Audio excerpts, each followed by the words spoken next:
This is for someone who's just gotten broken up with and you're a Christian and it feels like your world's crashing down. It feels like everything around you is dying and your heart's dying and it sucks. It's hard.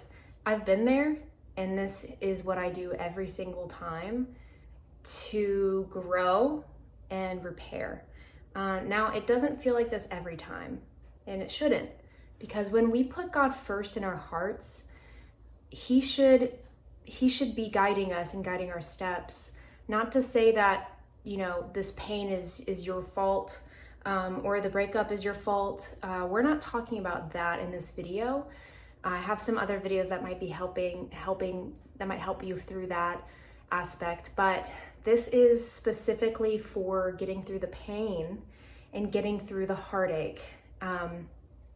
When Christians date, biblically, it's not in the Bible. In the Bible, it's very clear that God either sees us and honors singleness or marriage. The in-between can sometimes get very worldly because we fight temptations every day. So if you and your ex, the person who's not with you anymore, did cross the line physically, it will hurt you more. This is why it's very clear in the Bible to guard your heart and run from sexual temptation. So if there was a physical boundary that was crossed, it will hurt more. This will be harder to get through. But in Jesus' name, we can break off what some people call soul ties or ties to that person. This is not technically in the Bible, but you can feel it. It's just a way to describe the emotional tie you may have with someone. And for this case, it's someone who's not in your life anymore. So the first step is realizing that this person's not in your life anymore. I know that sounds too simple, but that's the case. They're not in your life anymore. And by that fact, it brings a lot of, let's just say, freeing mentalities. The mindset that's always helped me get through it, my first big breakup, my dad came up to me and he said, "Do you feel like you're glad that this happened now, that you dodged a bullet?" And I remember thinking, what? How could I possibly feel that way, Father? But when I thought about it, I realized several things, and this is a good point. While I wish my father had explained that deeper, and I wish that they had pointed this out while I was dating the person, what I ended up finding out was that no one thought that this was a good match. And to be honest, it wasn't. Looking back, God was protecting me. I shouldn't have been in that relationship in the first place. And in fact, I entered that relationship out of a place of lack, not out of following God's will for my life, and certainly not from a place of strength. It was more so settling. And God protected me. I'm very glad that it ended, but it does take time to get there. The only thought that has really helped me is the fact that it did end. By the very fact that it ended, a mindset shift that will help no matter what the situation was, no matter who the person is, no matter who you are now, have been. The very fact that it ended means that that person was not meant for you. If you do believe in God's sovereign will for your life, and you don't even have to believe in the concept of the one to really get on with this idea, but the person that you're supposed to be with and that God has for you will be with you. The person who God wants you to marry will be married to you and will want to marry you, which brings me to my second point. If this did not end in marriage, then we should want to be with someone who wants to be with us, someone who will treasure us. Now, if we have put that person as an idol in place of God in our lives, then this won't ring true. You probably will hear this and be like, yeah, but I don't care because this person was, and there's some pedestal idea, some idea where but they were my everything, but they were the one for me, but they were so, enter a positive trait here. The very fact that they were willing to walk away is a good reason for you not to want to be with them. Now, if you still don't feel that way, then I would ask, do you love yourself? And this might be what God wants to work in with you.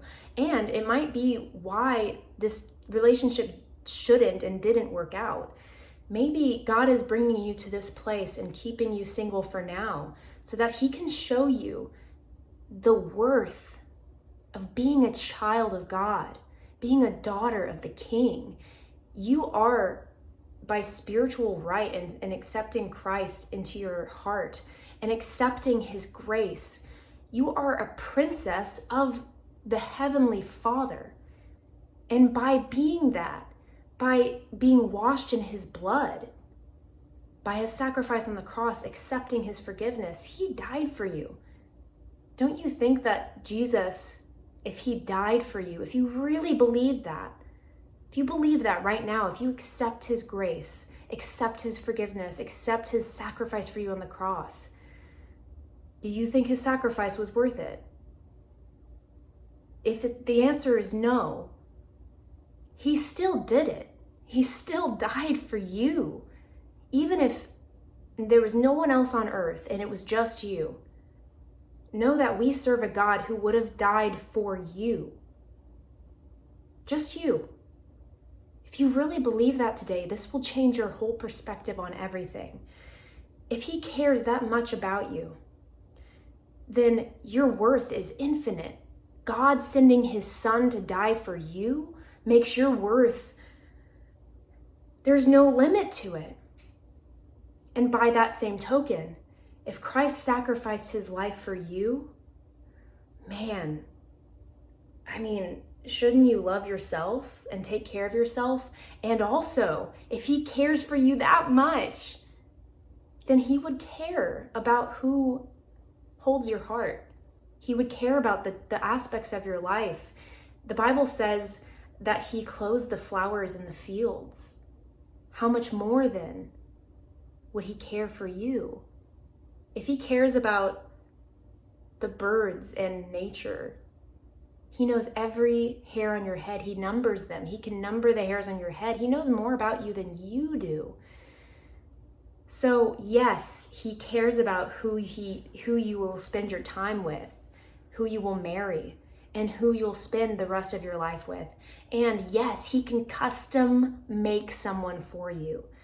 But if we choose on our own, if we choose on our own timing and we try to make things happen and we're striving to find someone and we're clamoring after and we're trying to either settle or just find someone as soon as possible, or we see someone we want and we just try to make it work, that's a lot of striving. That's a lot of work.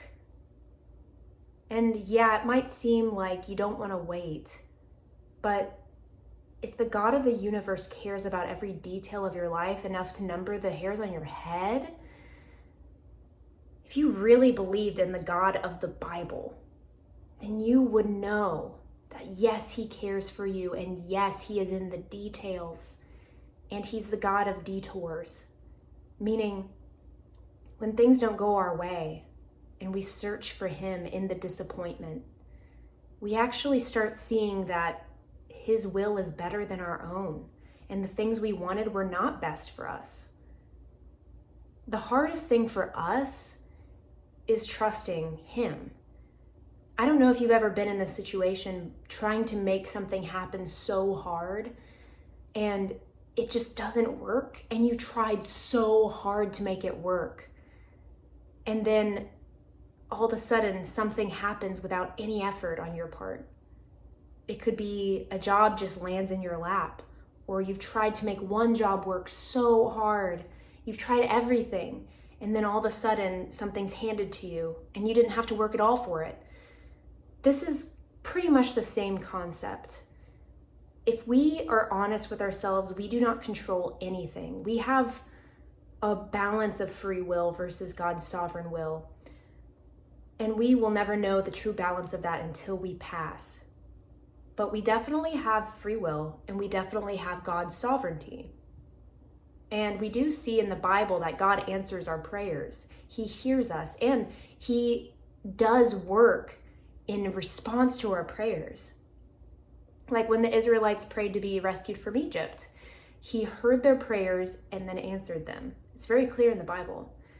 But there's also cases where he works through disappointments. He works through the hard things.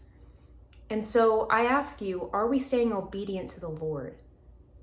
Because the Israelites forgot what God did for them in Egypt. They forgot. And what happened? They stayed in the wilderness for 40 years when the promised land was like, 11 miles away. It wasn't very far, 11 days away. The reason why they were stuck in the wilderness, when they finally got to the promised land, remember what happened? The spies of Israel go and look into the promised land, and they see giants. They see these huge figures.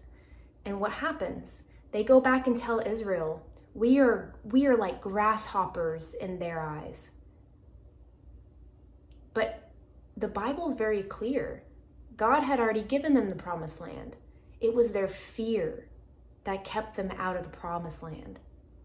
So don't settle. Use this season. Use this wilderness season by staying in obedience to God, the God who has brought you through so much, the God who died for you. Start to pray on how you can see him in this season. And I promise you, and this has happened for me, now that hard times come, whenever there's hard times, yes, there's a season of lamenting. So the first step is putting things into perspective. And then you start to look for the Lord. Start to look for him. Lament. Be honest before the Lord. Hit the ground with your knees and cry out to him. I have done that so much. It's just like, God, how can I get through this? God, I thought this person was the one.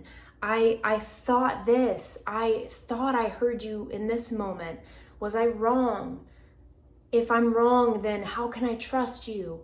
You have to lament before the Lord, and that is a form of worship. We see that clearly in Job. So make sure your mindset is fixed on truth, not what you thought this person was, not this mindset of like, this person was so great. No, this is your season of truth. It's only you now and the Lord. So be honest. That is the key. It's not romanticism. It's not romantic either. It's not romantic to start idolizing that person from your past. Be honest.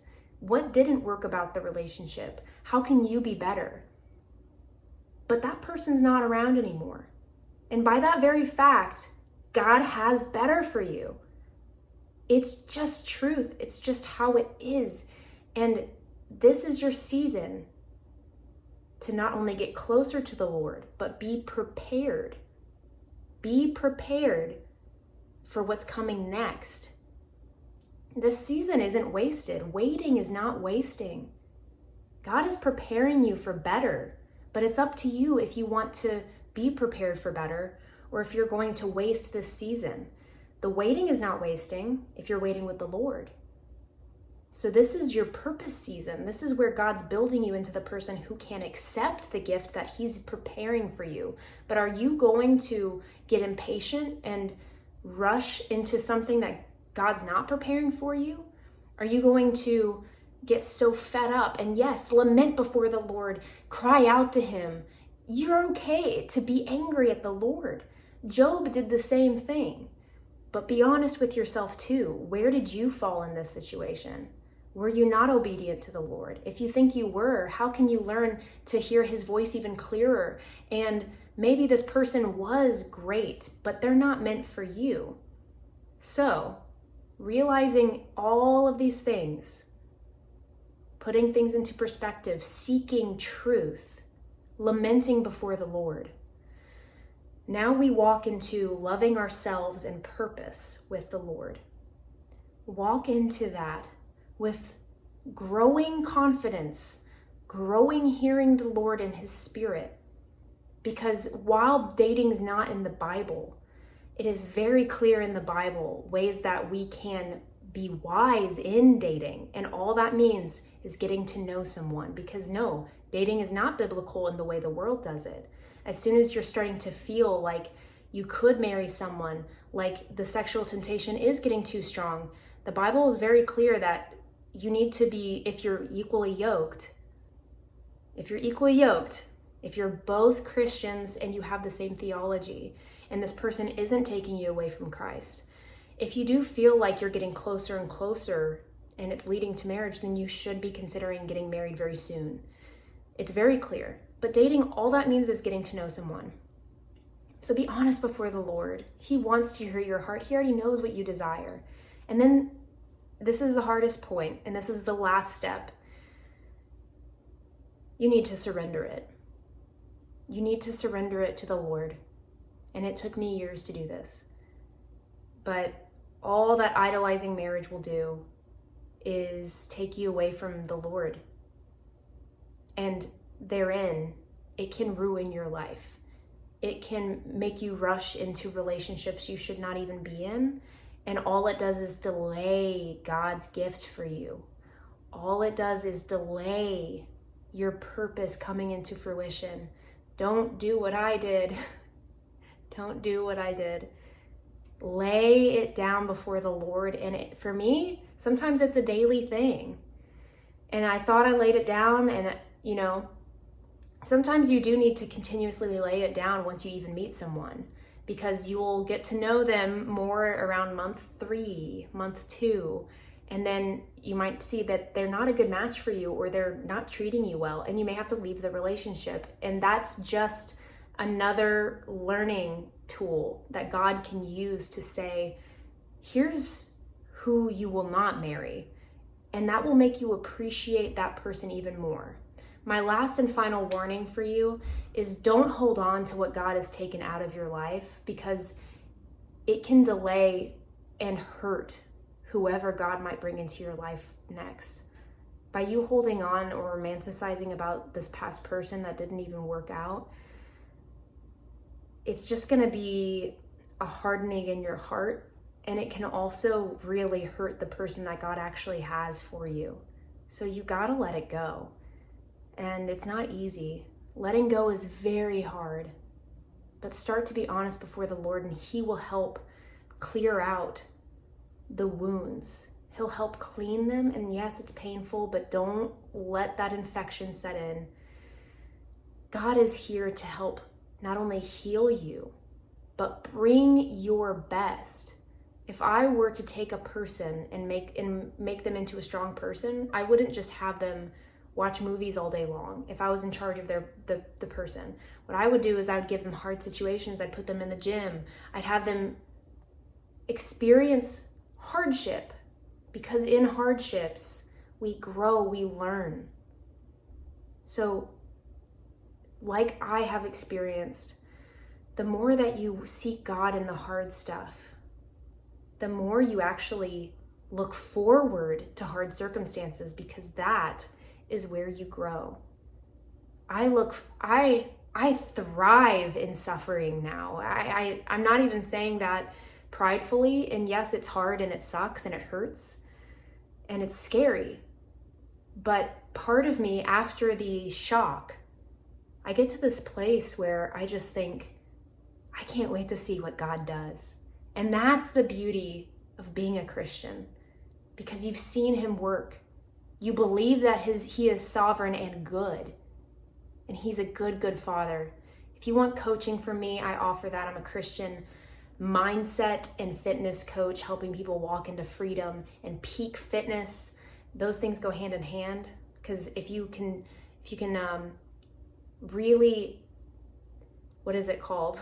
I'm trying not to cut too much in this video. Oh, it's been a long day, y'all. If you can discipline, that's the word. If you can discipline your body in the gym, you can do it out of the gym. And if we can work through the hurdles that are keeping you out of the gym, mindset through Christ, man, nothing is impossible with Christ. I'm so excited to see you guys grow. Reach out if you need coaching. Links in the bio. God bless. Stay faith formed.